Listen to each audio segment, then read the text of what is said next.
Zach Bryan is one of the most interesting artists of our generation, and today we're going to talk about his photography. You've probably heard about Zach Bryan from his famous songs like Something in the Orange, Heading South, 5th of May, Godspeed, and so on.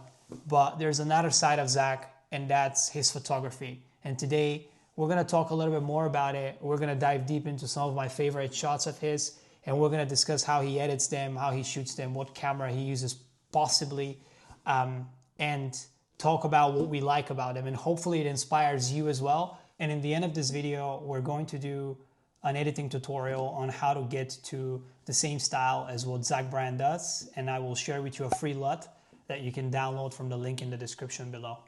One of the things that I really love about his music and his craft is that he's just a true artist, like off and on the stage as well. I mean, you can see through the photography that we're going to go into, but also as a whole, I feel like he just grabs a guitar, strikes 4 or 5 chords, and writes a beautiful story out of his life in a very raw way that people can relate to and relate their own lives and their own stories. I feel like he's a pure creative. I've been following him for a long time, and I get inspired just by looking at his photos, and just like I want to get my Fujifilm camera and go out there and explore London, where I am right now. But I feel like he's one of those artists that you just probably see him hanging around like before the show, taking photos of the venue, which I'm going to show you a photo that he's taken almost every day he takes before his shows. And I feel like he would take the time to do something creative out of his day before he even gets on the stage and be in front of like 80,000 people.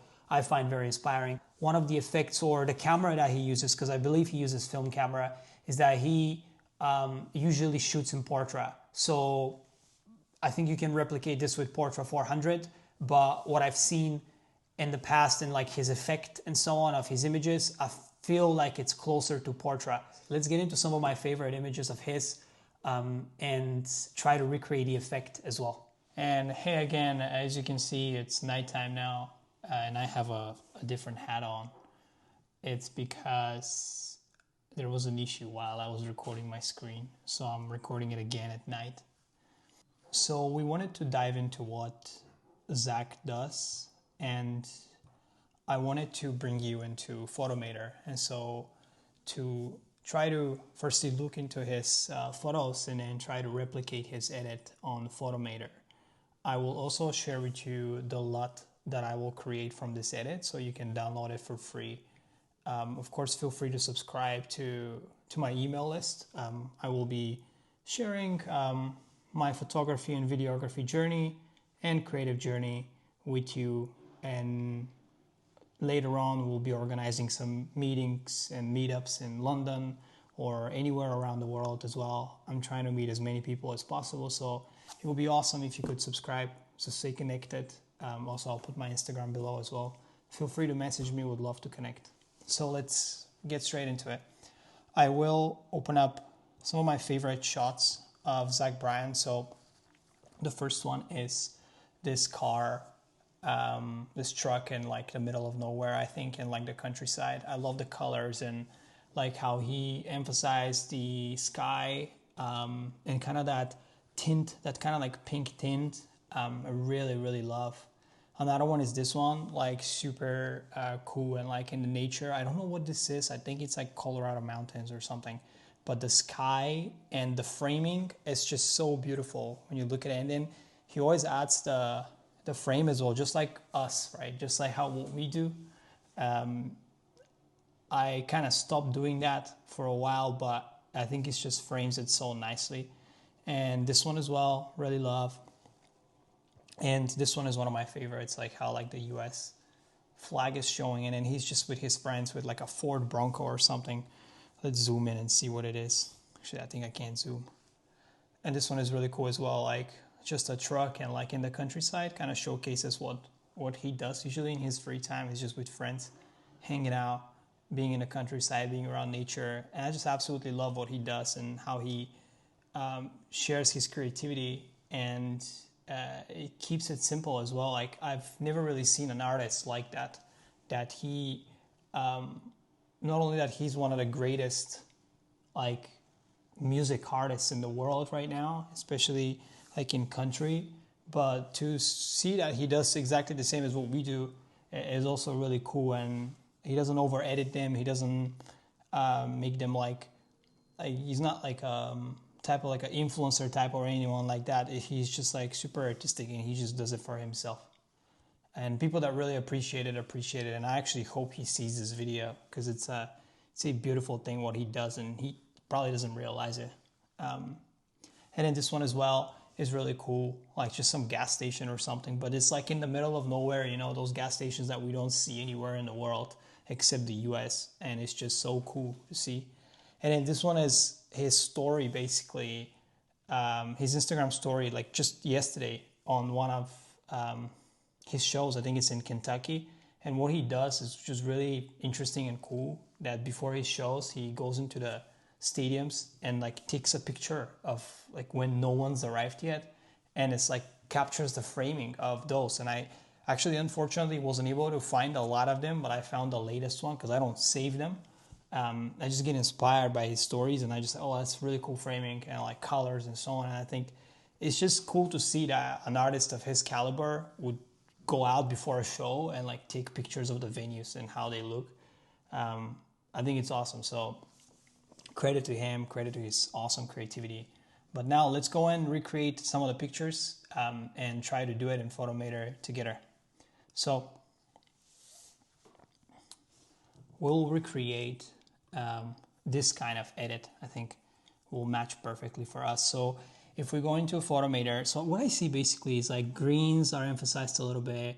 You can see it's a little desaturated on the other colors, like blue and so on, and the yellow. And it has that film look. I think it's Portra. I think it's Portra 400 with a little temperature boost. But very, very simple edit. So let's try and do it on our own picture. So I took this picture in one of the parks in London. I think it was Battersea Park in the autumn. So that's kind of old. So now it's not gonna match the season, but it's basically like a little greenish, a little like orangey as well here, because it's just like the fall. And it was kind of sunny as well on that side of the picture. So this was shot, I think, with the Portra 400 with +2 temperature, I think it was, and like sharpness is about 1 in the picture, so it's a JPEG from the Fujifilm camera. But we'll edit over it and we'll try to make it the same as kind of this. It's kind of almost there, but we need to change a little bit more of the settings. So first thing, we'll just get a little warmer here because we want to emphasize those oranges at the top, because you can see how it's like sunnier here. And actually, we'll expose it a little bit more, you know. Usually in photography, people don't want to expose, but I feel like it brings the character out of it, right? Let's get my display up. Highlights, we'll keep highlights a little down because we don't want like that sun, like that sky to be so much, right? And then we're gonna bring the shadows a little down, right? I mean, you can see that here. You can't really see a lot of the shadows, so I think he brought them down. Maybe it's out of the camera straight away, but for us, we're trying to do it here. So brightness, I think he has brightness, but it's like natural light, so we'll try to like just a little increase it. Contrast, no contrast, like we usually try to do like less contrast, as you can see. So black point, we don't change it. I think maybe we move it a bit. Then texture and clarity, we don't change at all. Now the interesting part about the photo, I think how we're gonna be able to recreate it is with the color. So I think that's the one. So first, saturation. You see he's not on the saturated side too much, so we're gonna get around this much. We're not gonna add any hues because I don't think it's there. Now here's the interesting part about Photomator. This is one of my favorite things, and selective color, and it's just so easy to navigate. By the way, of course, I'm not sponsored or anything like that. I just love the software. So oranges, we're gonna bring them a little yellowish actually. We're not gonna change the photo as such. We don't want to change it, but we're gonna bring a little bit yellowish instead of orangey because we want to keep it natural too. Brightness, we're gonna keep the brightness a little bit up because you can see here there's a little more bright because he has more light, right? So green, so the green is interesting. So we want to give it a little bit yellowish because you can see how mine are very hard green. on that picture, like harsh. So we're gonna saturate it for sure a little bit. It changes a little bit the orange, so it's fine. And then we're gonna get a little greener here. And then brightness, just gonna keep it like that. And then now the green. So like see how natural it is. Ours doesn't look like so natural. I think it's because of the film simulation I used. So like here, and in reality, you'll see that in the end of the video, you probably won't see a lot of change. And that's the beauty of it. Like you shouldn't see a lot of change in that because we want to keep it as natural as possible. So here, now I think on the highlight side, we're gonna keep it a little yellowish to match it, and then on the midtones, we're actually gonna keep it a little greenish because I think that's what he did there. So like, look how, but really very, very small amount we need. So let's see if we're gonna get there. So just like that. And in shadows, I think his shadows are a little between orange and green. So it's something like that, I think. Something like that. Something like that, yeah. And in the levels, we're gonna basically be able to match it as much as we can. So lights, keep it somewhere like this. No lights but blacks, I think. Here, then like this, clarity, and then this one's kind of like the fade, you know, not the fade, sorry. The fade is here, so we're gonna add a little fade as well. Not too much though. Kind of like that, and the whites a little bit on the white side. And I think we're there now. I think with this, of course, we have to add a little grain because his pictures usually have grain. And so I think we're here. Intensity, not so much. And now let's zoom in and see. I think that's it. And so when you look at what his photo is and what our photo is, I think we kind of matched the colors more and made it so like kind of simple, but also beautiful. So if we go back to the original, we're gonna have like something like this. And then if we go back to our edited image, it will be something like that, which I think is pretty cool. And then one of the cool things about Photomator is when you export, you can add that frame that he adds.